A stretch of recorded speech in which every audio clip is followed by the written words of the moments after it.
what I've said to everybody is I'm a firm believer we need to eliminate earmarks because as you know, John Bucherri is already talking about the earmarks he's going to bring back this year. Surprise, it's before the November election. He's going to have some dollars he wants to bring back.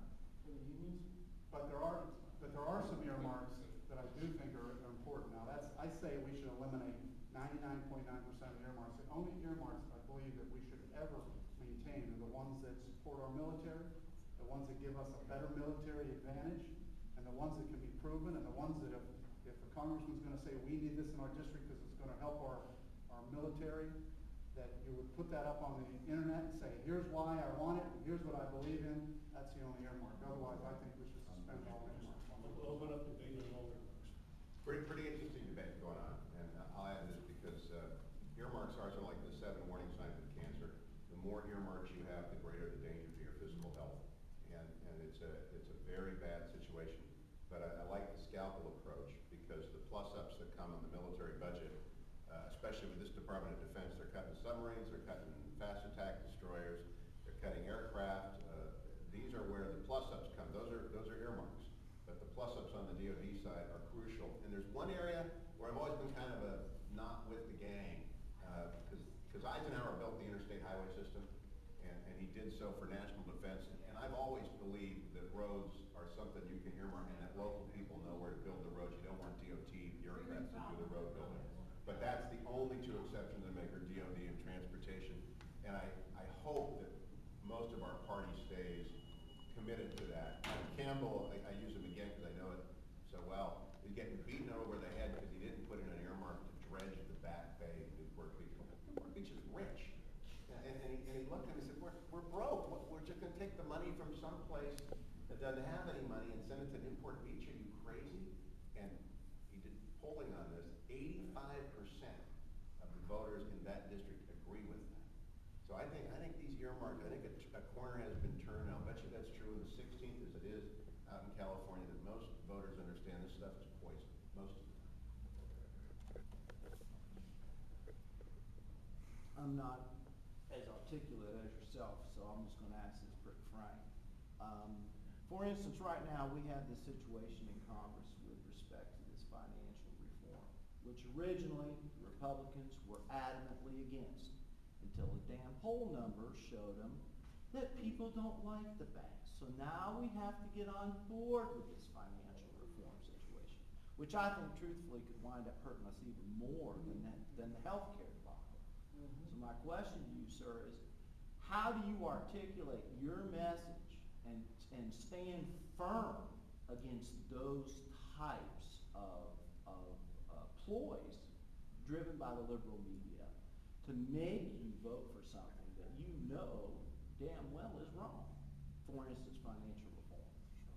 I would tell you this, you have to look at my history. Look at when I was the mayor of Wadsworth. I did some things that did not make people always happy, but I always did what was right for the community as a whole. So I'm always going to stand behind what I say, and it really comes back to I don't need the job. So when I go down there, I'm going to do what's right. I'm going to get all the information. I'm going to get all the research. And then I'm going to say, this is what's in the best interest of my district. I'm going to come back and communicate and talk to all of you. I'm not going to be afraid to walk into, I said this earlier, hornet's nest. I said this outside. I have no fear of walking into a hornet's nest as long as everybody's reasonable and we can communicate so that I can understand what we're all looking for. But ultimately, the greatest asset you have with me is somebody that not only believes in certain values and principles and won't back down, but somebody that doesn't need the job, so that when, even if the Republicans walk in and say, Jim, you need to do this, I'm going to say, no, I don't. And that's what you have with me. So then, unlike our honorable congressman, you wouldn't be afraid to have real town hall meetings and things like that instead of the teleconference stuff. I will guarantee you this, I'm not going to be afraid. In fact, if you look at my history as mayor, I used to go to the town hall meetings. In other words, I kept saying, I need more input, because I don't like meetings where there's only 2 or 3 people. I used to say, I want to know where every homeowners association is in this city, and I'm going to go to them. And I'd walk in, and there'd be 80 people there, and I'd say, I'm here to talk about the city of Wadsworth. I think that's important, because now you get a full mix of everybody, and that's the kind of person I want to be. I want to hear, I enjoy this. I like listening to people, because that's who I'm going to represent. And how do you feel about this current financial reform phenomena that wonder boy in Washington wants to get through. Well, you know, it gets back to the basic. I do not believe, and we need less government, we need less regulations. The more you throw on the banks, they're gonna tighten up the credit, the less we're gonna be able to, the less capital in the marketplace. We're gonna tighten up the small business owner's ability to get capital. It's a problem. It's a serious problem. Yeah, I'm gonna comment. You are like the perfect example of everything I've been telling my candidates, which is that everybody knows everything. If you don't believe in this bill, don't vote for it, because everybody knows everything now because of the internet. I assume you looked at that story about McConnell today and they're throwing in the towel. Made me crazy too.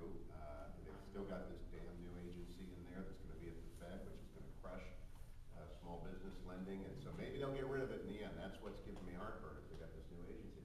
But voters know everything now, and nothing is worse than a refusal to meet your constituents. And I didn't know Bashiri didn't do that, because that's just like the mark. You've got young men and women who are at the tip of the spear in Iraq and Afghanistan, and if they're willing to go do that, and you're not willing to meet with their voters because they might yell at you, you really should not be in the United States Congress. He came to Minerva this week and he read to third graders. He doesn't hold town halls?